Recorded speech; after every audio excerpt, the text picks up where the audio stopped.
নমস্কার বন্ধুরা, আজ আপনাদের কাছে শেয়ার করব সুস্বাদু পায়েস।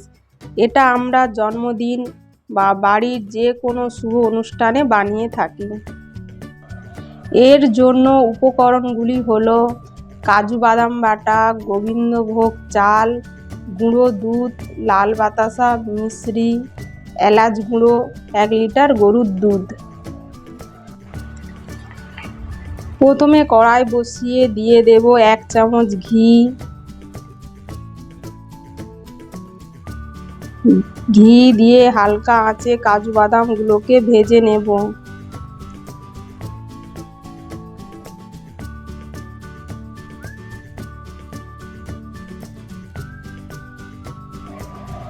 মিক্সি জারে তুলে ঘন পেস্ট করে নেব।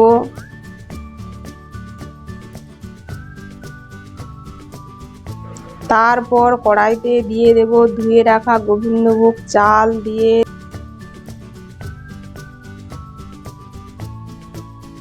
নেড়ে চেড়ে একটা পাত্রে তুলে নেব।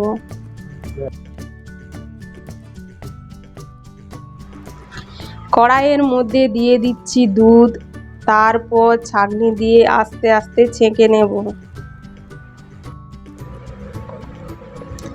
আমি এখানে গরুর দুধ ব্যবহার করেছি। আপনাদের কাছে গরুর দুধ না থাকলে আপনারা প্যাকেট দুধ ব্যবহার করতে পারেন।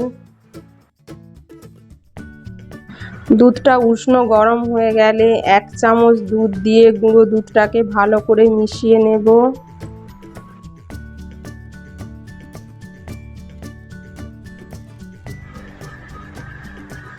দুধ ফুটতে শুরু করলে দিয়ে দেব ধুয়ে রাখা গোবিন্দভোগ চাল,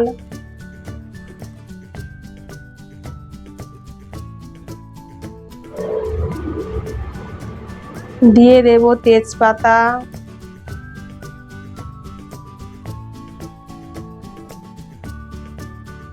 গুলে রাখা গুঁড়ো দুধ দিয়ে ভালো করে নাড়তে থাকবো। ওই সময় গ্যাসের ফ্লেমটা আস্তে রাখবো যাতে তলায় লেগে না যায়। তলায় লেগে গেলে পায়েস খেতে ভালো লাগবে না। দেখো পায়েসের চাল খুব ভালোভাবে সেদ্ধ হয়ে গেছে। এরপর দিয়ে দেব মিশ্রি। মিশ্রি দিলে পায়েস গাঢ় হয়। দিয়ে দেব লাল বাতাসা, দিলে কালারটাও খুব সুন্দর হয়।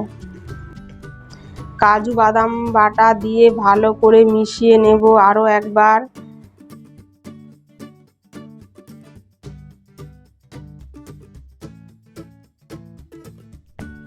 দিয়ে দিলাম কিশমিশ, কাজু বাদাম, আমন্ড কুচি, এলাচ গুঁড়ো দিয়ে ভালো করে আরো একবার মিশিয়ে নেব।